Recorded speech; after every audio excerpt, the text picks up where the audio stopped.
Hi friends, welcome to foodies byte. இன்னைக்கு lunch combo தான் பார்க்க போகிறோம். எப்படி செய்யறதுன்னு பார்க்கலாம் வாங்க. ஃபஸ்ட்டு குக்கரில் துவரம்பருப்பு வேக வச்சுக்கலாம். சாம்பாருக்கு முருங்கீரை சாம்பார். அதுக்கு அரை கப்பு துவரம்பருப்பு எடுத்துருக்கேன், வாஷ் பண்ணி வச்சுக்கிறேன். 2 பொடியாக அரிஞ்ச வெங்காயம் சேர்த்துக்கிறேன். 2 தக்காளி சேர்த்துக்கிறேன். கொஞ்சமாக பூண்டு,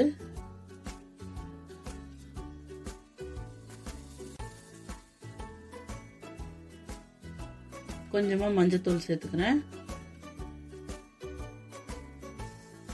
இப்போ இதுக்கு வேணுன்ற அளவுக்கு தண்ணி சேர்த்து நல்லா பருப்பை வேக வச்சு எடுத்துக்கலாம். இப்போ கத்திரிக்காய் வதக்கலுக்கு கத்திரிக்காய் கட் பண்ணிட்டு இருக்கிறேன். அதுக்கு வேணுன்ற பொருள் பார்க்கலாம். சாம்பார் தூள், வெங்காயம், கடுகு, உப்பு, எண்ணெய், தக்காளி, மஞ்சத்தூள், கத்திரிக்காய்.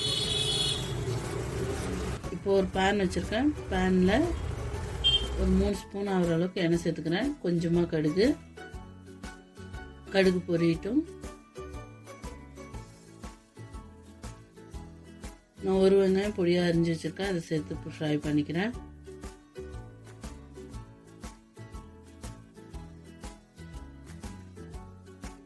ரெண்டு தக்காளி பொடியாக அரிஞ்சு வச்சிருக்கேன், அதையும் சேர்த்துக்கிறேன்.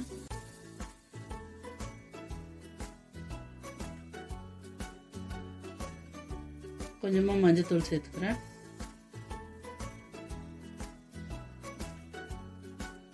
இந்த வெங்காயத்துக்கு தேவையான அளவுக்கு உப்பு சேர்த்துக்கிறேன். இது எல்லாமே சேர்த்து நல்லா ஃப்ரை பண்ணிக்கலாம். தக்காளி நல்லா மேஷ் ஆகணும், அந்த அளவுக்கு ஃப்ரை பண்ணிக்கணும்.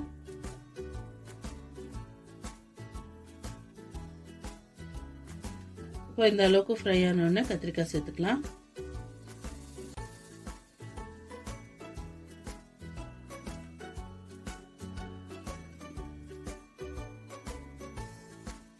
நல்லா மிக்ஸ் பண்ணி விட்டு கத்திரிக்காய் நல்லா ஃப்ரை ஆகணும் ஃப்ரெண்ட்ஸ், அந்த அளவுக்கு ஃப்ரை பண்ணிக்கலாம்.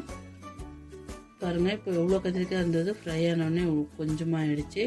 இப்போ இந்த அளவுக்கு ஃப்ரை ஆனோடனே சாம்பார் பவுடர் சேர்த்துக்கிறேன்.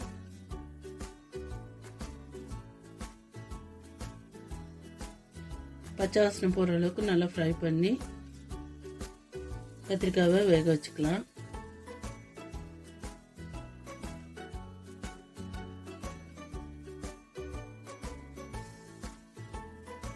நடுவில் மிக்ஸ் பண்ணி விட்டுக்கலாம், இல்லைன்னா அடி பிடிச்சிடும்.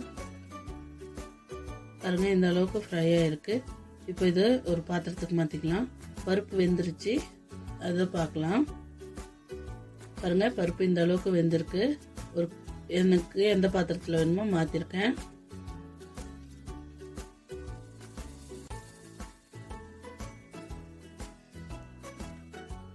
நான் சாம்பார் எந்த அளவுக்கு தேவையோ அந்த அளவுக்கு தண்ணி சேர்த்துக்கிறேன். தண்ணி சேர்த்துட்டு உப்பு சேர்த்துக்கிறேன். இது நல்லா கொதிக்கட்டும்.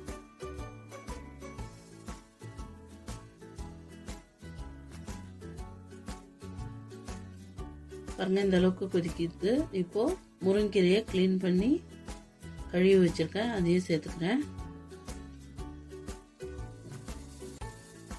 முருங்கீரை நல்லா வேகட்டும்.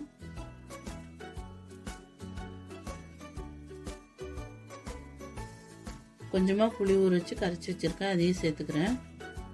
கீரை வெந்ததும் சேர்த்துக்குங்க, புளி சேர்த்திங்கன்னா கீரை வேகாது. இப்போ நல்லா இந்த அளவுக்கு கொதிக்குது, இன்னும் கொஞ்ச நேரம் இருக்கட்டும்.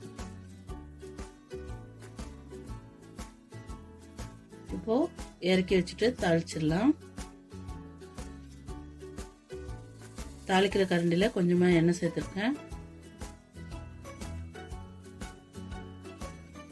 கொஞ்சமா கடுகு,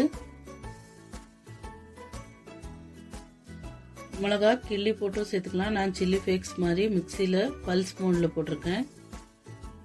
இது ஃப்ரை ஆனோடனே குழம்புல சேர்த்துடலாம். இவ்வளோதான், இந்த குழம்பு ரெடி ஆயிடுச்சு. இப்போ கீரை பொரியல் செய்யறது பார்க்கலாம். முருங்கீரை பொரியல்.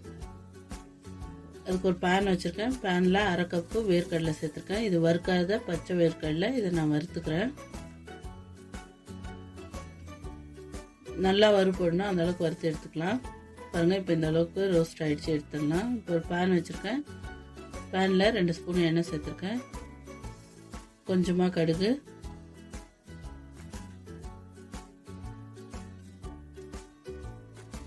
ஒரு 10 பல்லு பூண்டை தட்டி வச்சுருக்கேன், அதையும் சேர்த்துக்கிறேன். இது நல்லா ஃப்ரை ஆன உடனே இதுக்குமே சில்லி ஃப்ளேக்ஸை சேர்த்துக்கிறேன். இது நல்லா ஃப்ரை ஆகட்டும். இந்த ஸ்டேஜில் அடுப்பை சிம் பண்ணிக்கோங்க, இல்லைன்னா வந்து மிளகா கரிஞ்சிடும். முருங்கீரை க்ளீன் பண்ணி வச்சுருக்கேன், அதை சேர்த்துக்கிறேன். இது நல்லா ஃப்ரை பண்ணிக்கலாம்.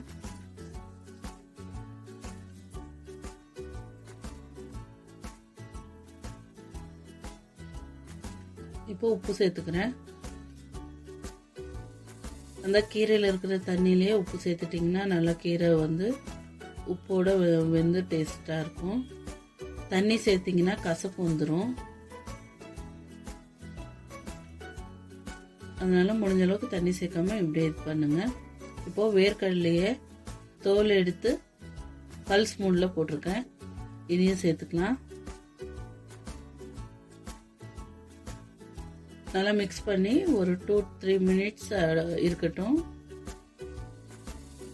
இப்போ கீரை ரெடி ஆயிடுச்சு, பவுலுக்கு மாற்றிக்கலாம். இப்போ ரசம் செய்யறது பார்க்கலாம். நான் பருப்பு வேக வச்ச தண்ணியில் 1/2 கப்பு பருப்பு தண்ணி எடுத்திருக்கேன். எலுமிச்சப்பழம் சைஸு புளி கரைச்சி வச்சு தண்ணி எடுத்திருக்கேன், அதையும் சேர்த்துக்கிறேன். ஒரு தக்காளியை மிக்சியில் போட்டு வச்சுருக்கேன், அதையும் சேர்த்துக்கிறேன்.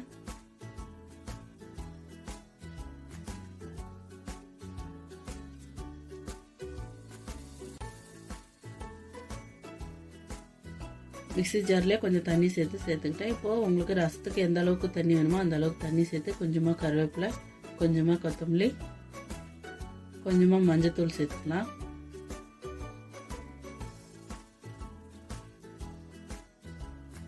இந்த ரசத்துக்கு தேவையான அளவுக்கு உப்பு சேர்த்துக்கிறேன்.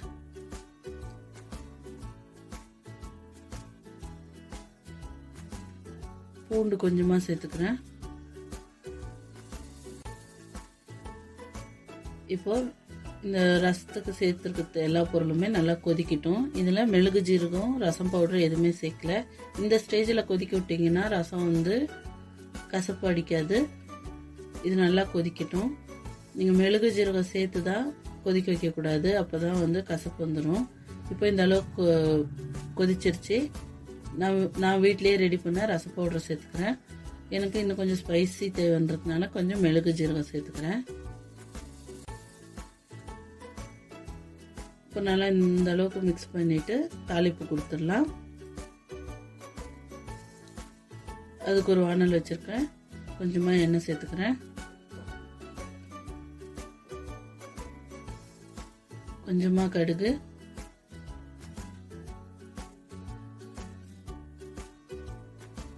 காஞ்ச மிளகாய், கொஞ்சமாக கருவேப்பிலை, இது நல்லா மிக்ஸ் பண்ணி ரசத்தோடு சேர்த்துடலாம்.